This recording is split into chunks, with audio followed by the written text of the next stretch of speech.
24 जानेवारी 2018 रोजी महाराष्ट्र बिझनेसची स्थापना झाली. 20 मेंबर्सना आम्ही एकत्र घेऊन केलं. यापूर्वी पण बरेच असे नेटवर्किंग प्लॅटफॉर्म आहेत, होते आणि असतील.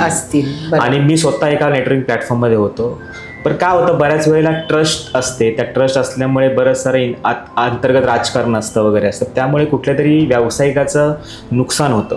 दुसरं असं असतं की हा प्लॅटफॉर्म आहे ना, हा स्ट्रॉंग रेफरन्ससाठी निर्माण केला होतो, आपल्या पर्सनल डेव्हलपमेंटसाठी निर्माण केला होतो. आणि याला एक स्ट्रक्चर रूप असलं पाहिजे असं आमचं प्रामाणिक मत होतं. म्हणजे स्ट्रक्चर रूप देण्यासाठी, सिस्टम बनवण्यासाठी प्रायव्हेट लिमिटेड कंपनी चालू करावी आणि आपण कुठेतरी पुढाकार घ्यावा, यासाठी ही संकल्पना आली होती.